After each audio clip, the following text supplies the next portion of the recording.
Hello, ladies and gentlemen, and welcome to the Discriminating Gamer. I attempted to exercise this morning, didn't work out. Ladies and gentlemen, today we're going to go ahead and take a look at Save South Vietnam from Fortress Games.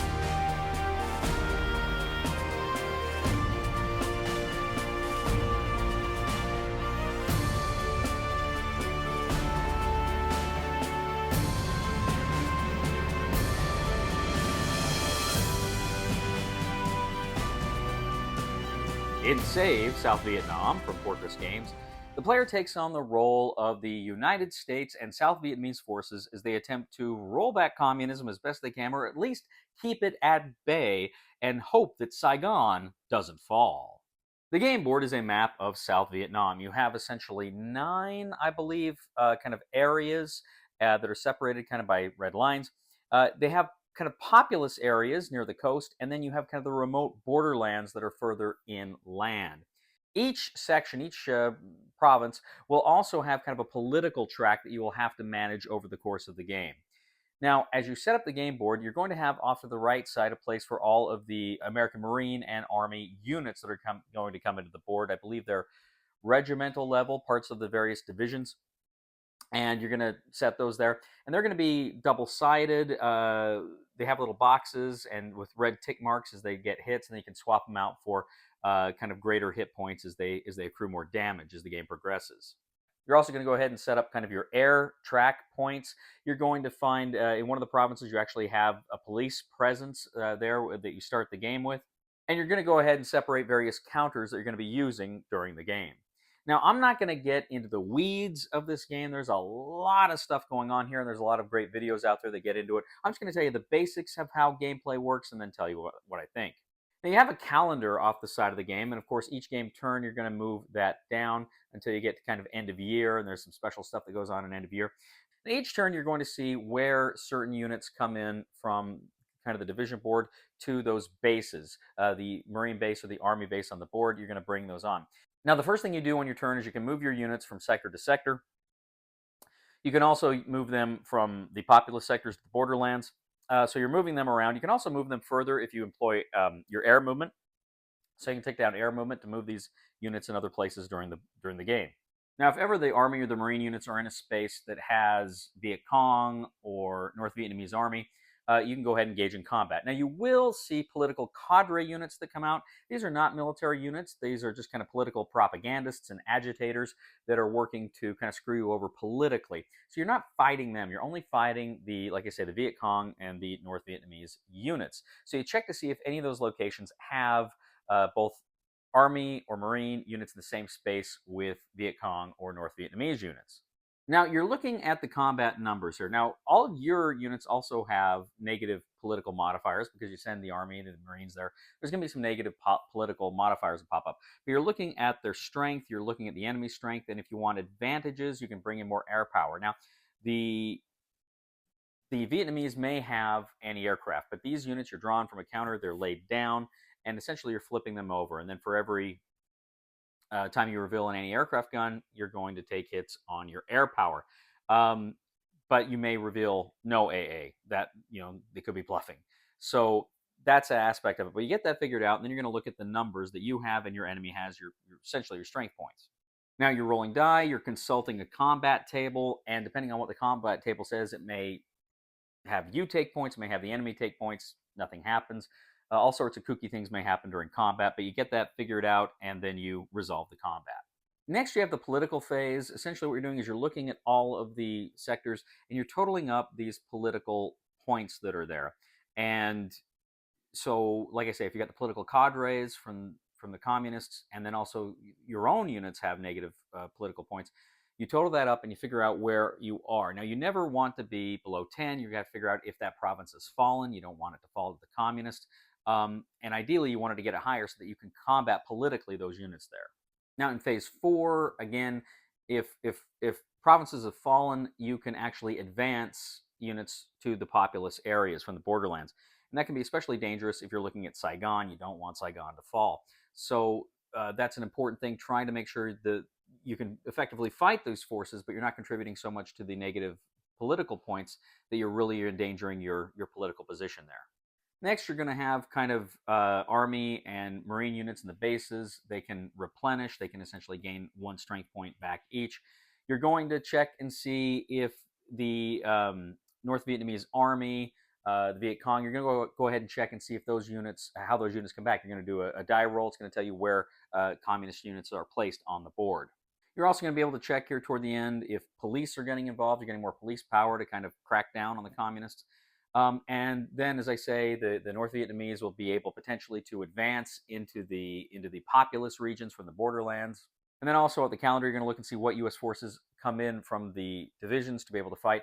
And then, as the game progresses, you may be sending some units home. Political pressure back home is demanding an end of the war or drawback of the war. So more units, I think by turn 18 or so, are going to be drawn back to back home, and you lose them in the game.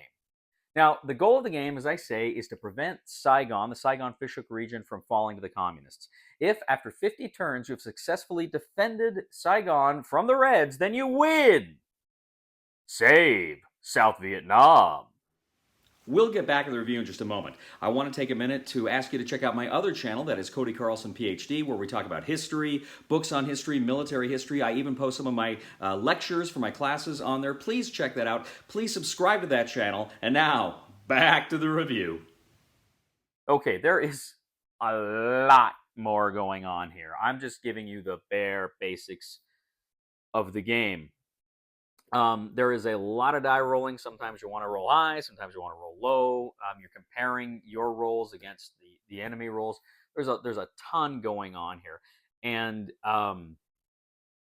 the game is.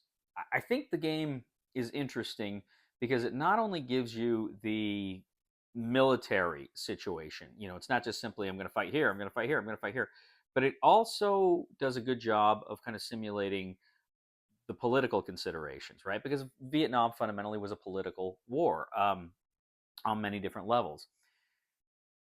And you can commit more troops to an area, United States troops to an area, and wipe out your enemy. But guess what? There's going to be negative political ramifications for that. And the game does that very well. The game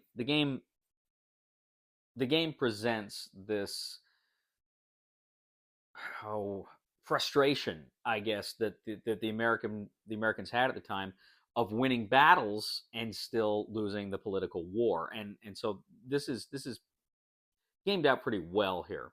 I'll be blunt. I'm not 100% sure I was playing everything correct in this game. I read the rules several times, and I think I did, but I'm not 100% sure. And the game is long. This is a long game, and frankly, it's a little bit too long for me. If this game had been about, because I think the game plays about 4 to 6 hours. If it had been a 2-hour game, if they'd managed to condense this down to a 2-hour game, I think I'd be on it a lot more than I am. But as it is, it's a little too long for a solitaire game that I really enjoy. Having said that, I appreciate this game. I don't think this is one I'm going to keep in my collection. I'll probably end up donating this one or seeing if Ray or one of my buddies wants it. But I just, like I say, it's too long, which is a shame because it's a good game. I think it's a well-designed game. I think it's an interesting game. I'm very glad I've had the opportunity to play with it. But I don't think I'm going to keep this one in my collection, just because of the length. But the game is good. There's no denying it. It's a well-designed game. It does very well what it's supposed to be. But I'll tell you this too. It's just a frustrating game. Frustrating in a good way, right? Because you think you're making progress, and it's like for every one step forward, it's like 4 steps back. Is what it feels like sometimes. And that's good. I like games that you're just trying to keep your head above water, and this does that well. I'm going to go ahead. I'm going to say this is a 7. It's a good game. I think if it had been a shorter game, I'd rate it higher. But as it is, I think a 7 is appropriate. And if you're somebody that doesn't mind the length and really wants to immerse yourself in a game like this, I think you'll really get a kick out of this game. And one last point I'll make, as I was playing this game, something occurred to me. In my, you know, 11 years that I've been running this channel, and even before, I can only think of ever having played one game previously that was set in Vietnam, and that was one of the DVG leader games. Uh, I don't. It's not a theater I've really explored much in gaming, and so I thought it was very interesting to play it like this. Because again, Vietnam was such a different war from, say, World War II or even Korea. So I appreciated seeing how this game was military and political. Again, a 7 out of 10. Thank you for joining us today on The Discriminating Gamer. As always, we ask you to please leave a comment for us here on YouTube, on Board Game Geek, on our Facebook page, on X. We really love to hear what you have to say. Also, ladies and gentlemen, I would humbly ask you to subscribe to The Discriminating Gamer and like this video. If you really do like what you see on this channel, I would humbly ask you to click on our other channel, my other channel, that is Cody Carlson, PhD, where I talk about history, books on history, fun things like that. I even post some of my lectures up there. Please, it would mean the world to me if you would subscribe to that channel as well. And ladies and gentlemen, if you do really enjoy this channel, I would humbly ask you to click on the Super Thanks button and leave a tip. You know, my grandfather did 5 years in Vietnam. Turns out armed robbery is illegal there too. Please somebody help me on my feet again. And I don't know where I'm going, and I don't know where I've been. Please somebody help me on the solid ground. It's a long time, and I'll be dying. Once a year I wind up in the band. God knows that I love to fight. Not only has The Discriminating Gamer fundamentally transformed the landscape of board game review sites as we know it, but it has fundamentally transformed my life.